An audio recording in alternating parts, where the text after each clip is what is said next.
Rob Spall. I'm the head of communications at IPBES, the World Biodiversity Platform for Science and Policy. And I'm Brit Garner. I'm a science communicator and PhD student in interdisciplinary studies. Welcome to Nature Insight. Speed dating with the future.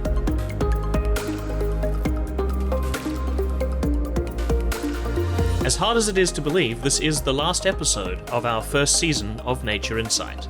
For the past few weeks, we've been introducing you to some extraordinary individuals who are part of the wider IPBES community and who work on the front lines of research, policy, and action for nature. They've helped us share key insights and perspectives about the relationship between humans and biodiversity with you, our listeners, to help us all understand more about the incredible values of nature and our connection to it.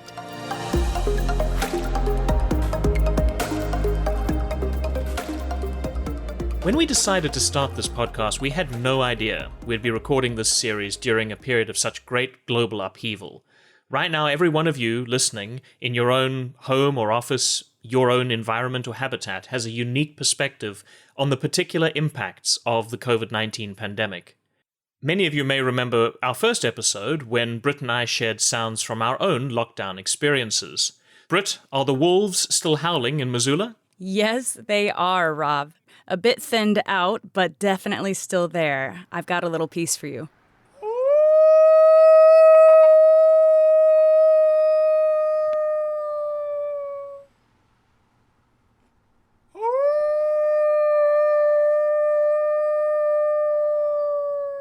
Every night at 8 p.m. our time, we are still howling in appreciation for our frontline workers who are putting themselves on the line every day for all of us.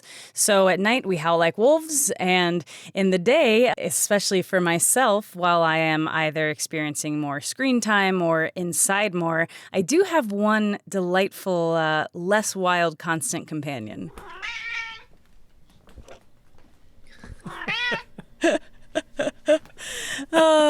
Yes, that is sweet baby Jane, our script supervisor. In fact, whether you knew it or not, that is my wonderful companion cat who has been here the entire way for the series, every single recording, and also here for me every single day, and a constant reminder of how we are so incredibly connected to other species, whether it's inside our house, outside our house, or even in the way we use our own human voices to reflect and connect to them. Yes, we've loved having Jane as our not-so-silent co-presenter when we've connected on Zoom. You may remember the sounds that I shared with you from my habitat in that first episode, mostly loud construction noises. But much as the lockdown itself has changed for us here in Germany, the sounds of my neighborhood have also kept pace, and I'm relieved to say these days there's much less knocking and hammering, and much more of the peaceful bird noises.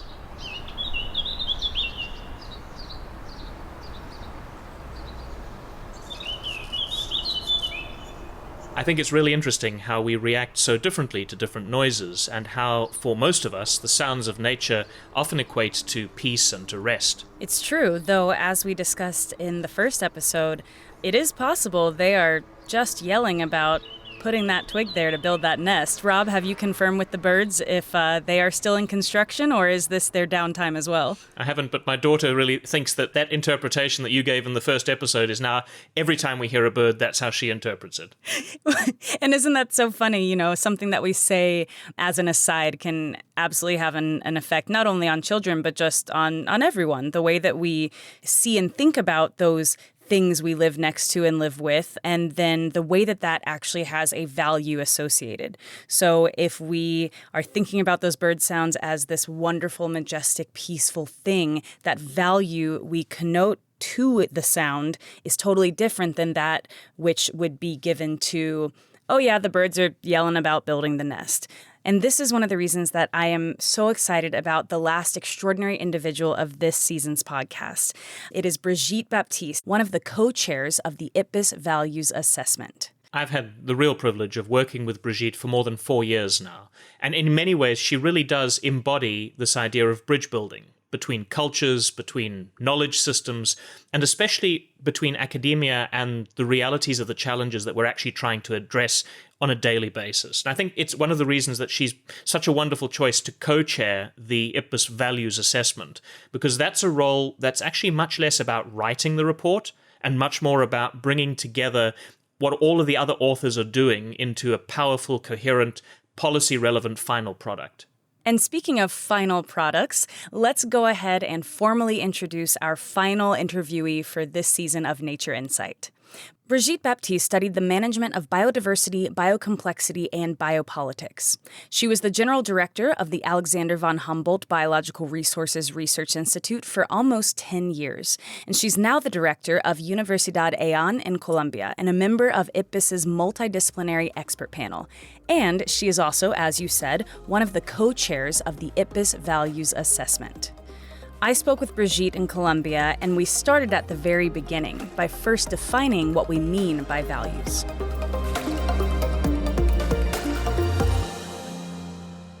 There's really a great diversity of meanings that the whole team and the different cultures that we are working with attribute to the idea of values. For us is kind of the importance that people gives to biodiversity, which can be in terms of economic value, but as well in terms of cultural value, which is less tangible, is more complex to grasp. As an example, forest may mean very different things for different people. Sometimes we think about forest as a resource, as a source of wood, a source of bushmeat, a source of many different materials. But for other people, the forest is the place to walk in, to enjoy, to be inspired. While for other people, the forest is a key part of ecological functions and ecological security. We tend to value the forest depending on how close, how related are we to the trees or the different components of the forest. It's so fascinating to hear you mention forest as a single example. I start to think about individual species even. So a single species can have widely different ways of being viewed by different people and communities.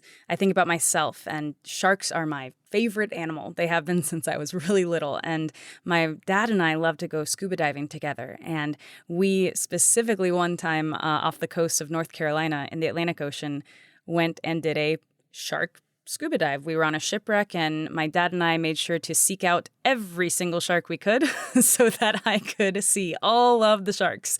And my dad and I were just so excited, and there was such intense both aesthetic value and just wonder.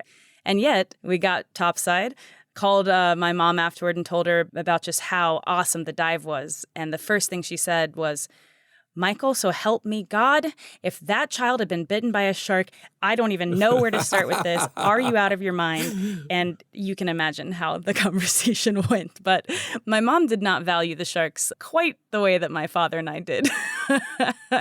And it's a small example, but it really does show you can have, even within the same family unit, a completely different response to or valuing of a different species or system.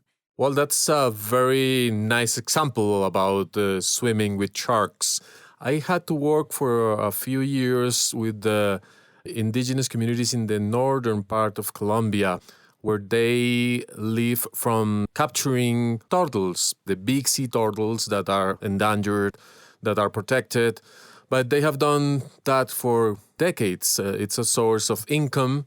It's a source of food. They eat the eggs and the animals. In some way, it's traditional.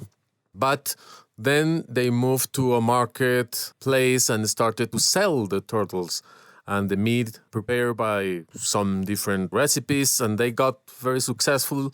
And then the turtles start to become scarce and to be more important in terms of money value than in terms of tradition. And then we started to discuss with them how to create kind of a quota or to differentiate from both types of values.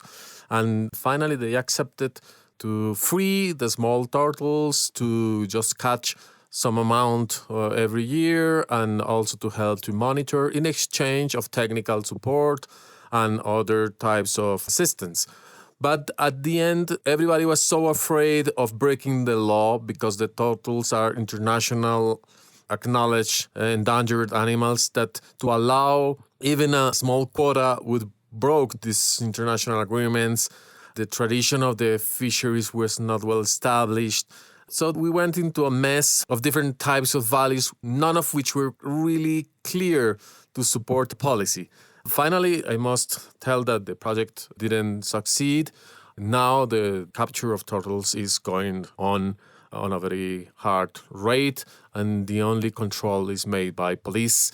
Nobody is really being able to solve the initial problem. From that experience, I learned that values are not fixed, that values change through time, change because of communication, because of intercultural relationships, and there are many, many pathways for value modification. And then you have to be aware that building global values is probably not feasible, but also keeping those local values forever is also very complicated. Therefore, you need to understand history, you need to understand ecology, you need to understand laws, and of course, all the surrounding conditions to take better decisions. Have there been any personal experiences you've had that have really helped you to embrace the values of nature for each of us? I think valuing diversity is something that grows with you with very early experiences. And I was taught by my father to fish in the sea when I was very young. But he always told me to respect the fish that I caught and to eat them as a first duty. So every time I fish something with the happiness of capturing and being successful in an activity, then I had to prepare the fish and to eat and share with my family and say thank you to the life of that fish. Since then, and I'm not a religious person, but I always have thought that the other's being's life is sacred. It's sacred because you cannot bring life to anybody. You can plant seeds, you can help raise young animals, and you can try to protect all the biodiversity, but you cannot bring life back to any of them. And that is part of my daily life with my own girls, my kids, and it's behind our discussions on not wasting anything. You don't have the right to throw out a piece of meat that comes from a living being. And it's a heavy ethical discussion, but for the daily life, I think this shaped very much my education and all my experience then as a biologist. So much of what you do within the values assessment and co-chairing is bridging multiple viewpoints, and that requires sensitivity and also acceptance. In what ways have your own life experiences enabled you or set you up to be able to accept and take in and be sensitive to multiple viewpoints? Having had the opportunity to travel around the world has made me very sensitive to the cultural diversity of the world and how things that are completely normal for some cultures that are completely awful for others, because we really need to understand their ecological context. We really need to understand their historical processes, the livelihoods. The problem is that we cannot judge something that we see from distance. You know, that this is always this appreciation of the Japanese whaling and the Norwegian whaling as something that is totally against the rights of animals. But they have an explanation. They have a long history of doing this capturing of whales, which I don't like, but they have an argument.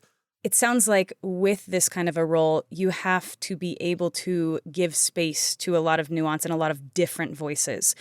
What are some things you need to be aware of or reflect on when you're in the process of bringing so many different thoughts and values together? Possibly a certain kind of balance between view worlds, because the differences are very big. There's people that refuses to give any economic value to biodiversity. And on the other hand, there's people that refuses to give enough importance to other types of values.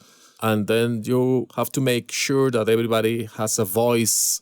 There's many, many sources of knowledge in many other forms of expression. For example, Stories usually replace or are even they exist before written text. In many cultures that do not have a written alphabet, tales encompass all the knowledge about the behavior of animals, moral discussions on the rights of them into the culture, duties that the communities have towards them. For example, tapirs are sacred in the Amazon because they are scarce. They rumble through the forest, performing many ecological functions, but also they are deities because they usually are ancestors of the people. Therefore, it won't be acceptable to hunt and eat them as ancestors. So that's a really interesting source of information for biodiversity evaluation. But that takes more time. This has been quite tricky. There's little information sometimes for many of those worldviews. So IPBES has opened a way to include other systems of knowledge manifestations. There's an open call for contributions from local communities and indigenous groups that now it's open, and we are hoping that many people can contribute, and we accept contributions in written form, taped material, songs and stories, whatever a community considers it can illustrate IPBES about the importance of biodiversity. You spoke about equalizing voices and making sure that when you bring so many different ways of thinking, systems of knowledge, and people into the conversation, that we have some kind of equality across the board of voices being able to speak. How do we represent those that are not in the room? I don't know how many cultural groups are in the world, but at least in Colombia we are more than 100 with the living languages, with their own perceptions and ways of doing things. And it's impossible to bring them all to the assessment. You need to get information from previous assessments, and then we invite some of the, we cannot call representatives, but some of the leaders of such worldviews to contribute as contributing authors or by means of workshops, dialogues that have been designed to catch information that usually is not available anywhere. And at least a way to acknowledge that there are plenty of visions, alternative ways of thinking, values all around the world. You mentioned that it wasn't representatives, but rather leaders that were able to comment. What do you think is the main difference between leaders versus representatives? Every culture has different institutions and different ways of understanding leadership, understanding who knows what, and giving support to that knowledge.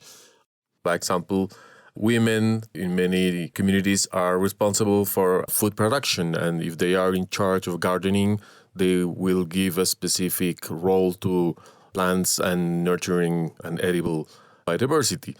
Within this diversity of roles, we cannot ask or rubber stamp the name of one person as a representative if their culture is not organized in that way. So what we invite is a person that is acknowledged by its peers, by its colleagues, by its communities as people that knows about the values and views of that culture, and they are willing to help or to allow him or her to participate in these dialogues. Could you give an example maybe of a time when there was something that you were not aware of personally before engaging or having a conversation, and perhaps it totally changed either the language you used or the way that you considered one of these thoughts or topics? Well, something that has shifted very much from the beginning is the construction of nature within IPBES.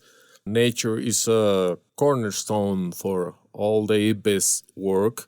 It's so important as a notion, and sometimes we take it for granted.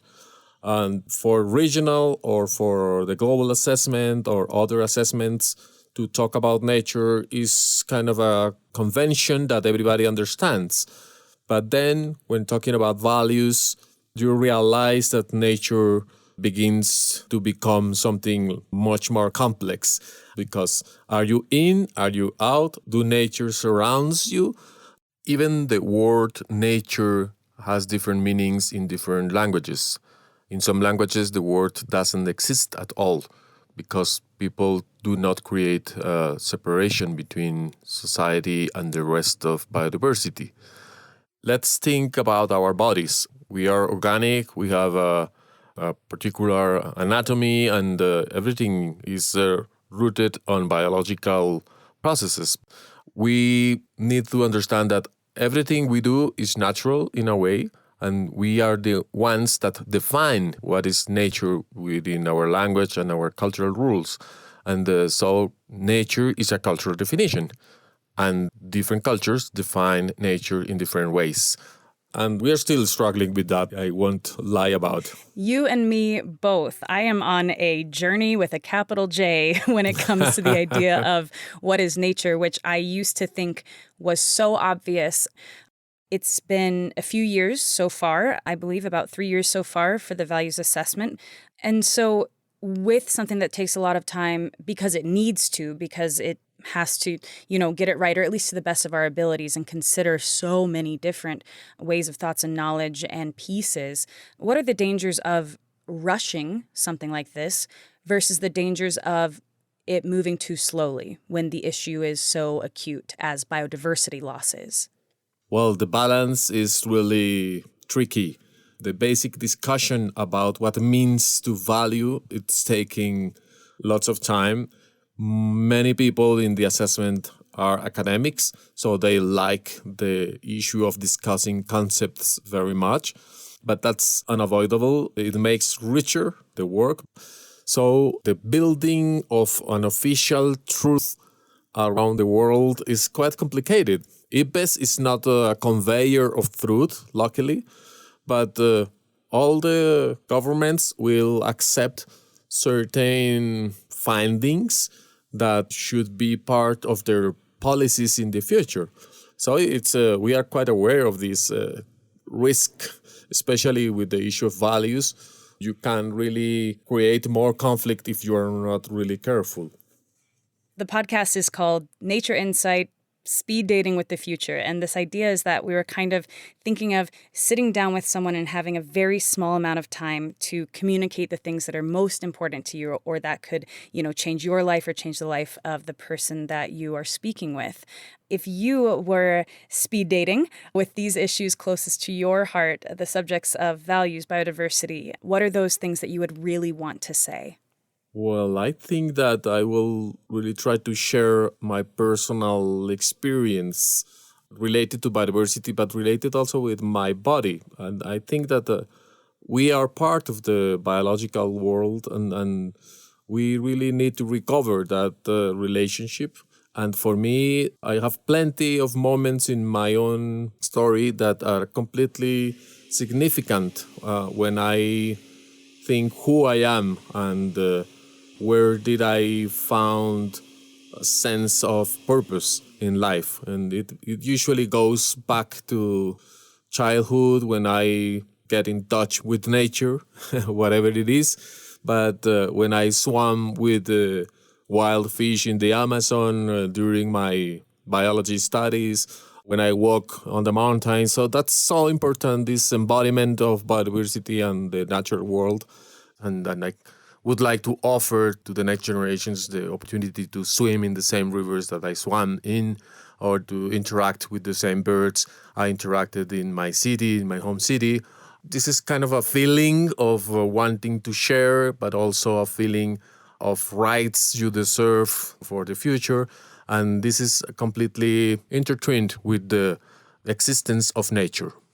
It sounds like regardless of if it's about nature or our bodies or values or systems of knowledge, that all of these things are in such an incredible spectrum and really not a binary system or some kind of a black and white. There are just a million variations in these things that are in the world around us and ourselves. And I just really appreciate you spending time with us to talk a little bit about that and how that's contributing to this values assessment. Thank you for this great conversation, Brit.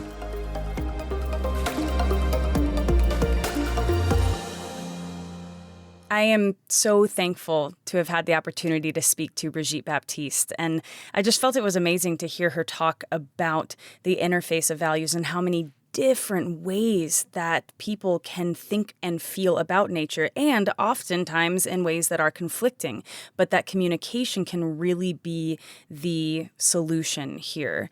And, there is so much truth to this idea of things existing on a spectrum instead of some strict binary. And certainly we see this all the time, not only in our own lives, as Brigitte was mentioning, but also in the consideration of something as big as values within the conversation of biodiversity and conservation.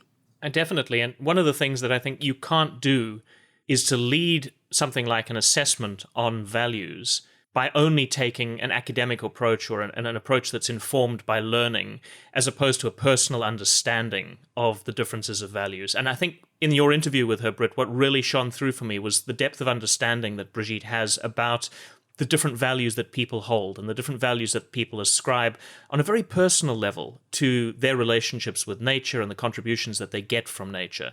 It also, I think, demonstrates very well why it's so important for us to assemble authors for these types of assessments that come from such a wide range of disciplines and from different backgrounds. And as we talk about different and varied voices, we've only had 6 episodes, and yet I feel like I've spoken to so many different people and different systems of and ways of thinking, thought, knowledge, science, policy. I'm so thankful to have been able to speak to such a wide-ranging group of people in this series, despite this having only been 6 episodes so far. So I'm going to put you on the spot, Brit. Looking back over 6 episodes of the podcast, and a number of really great calls to action from within those 6 episodes, what are the calls to action that have really stood out for you? One of the calls to action that really resonated with me when I think of communicating with younger students was from Dr. Ampolina, talking about waking the snake, talking about waking a consciousness. I'm really excited to include the ideas that she presented in her research to students who are here in the United States that may not otherwise be exposed to these stories and exposed to these knowledge systems. So that's on an educational level. But for me personally, I think about Dr. Kai Chan and think about how minute incremental change might not be the way forward. I'm really going to think and feel deeply about that in my own life, and whether incremental is the way, or if we need these major actions that we simply aren't in a position to do tiny adjustments along the way as individuals. And I don't have an answer for that, but I know that it affected me greatly and will occupy that thinking and feeling space for me for sure. I'm hoping that a lot of the conversations that we've had have also had an impact on our listeners, because they've certainly had an impact on us as the interviewers, where I think both you and I have said time and again that we've been thinking in new ways about some of the complexity that we're dealing with. We've been thinking in new ways about values. We've been thinking in new ways about the value of action and individual action and global action.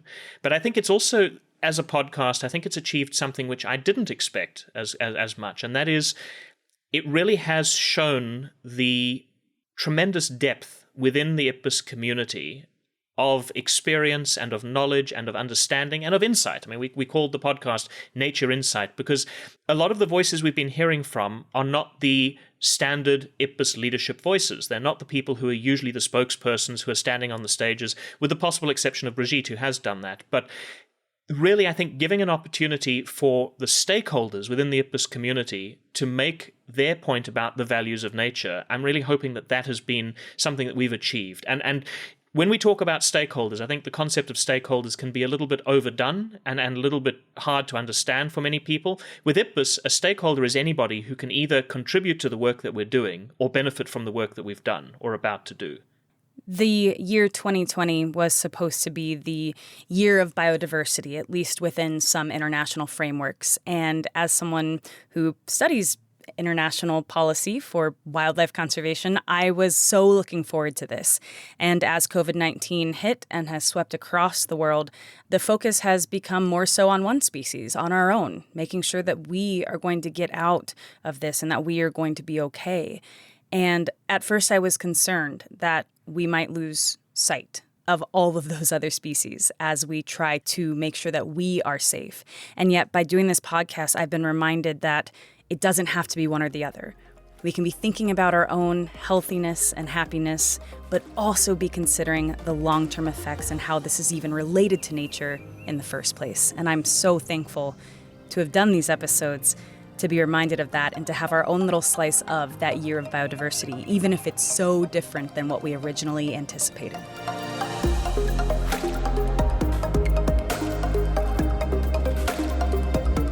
So from Missoula, Montana, and from Bonn, Germany, that's it for today and indeed for this series of Nature Insight. We hope you've enjoyed joining us for these weekly speed dates with the future. If you've missed anything, do go back and listen to the other 5 episodes in this series. And thank you all for being a part of this journey and part of the storytelling process with us. And stay in touch with IPBES's work. You can find us on our website at www.ipbes.net or on any of our social media channels. Just search for @IPBES. That's @IPBES.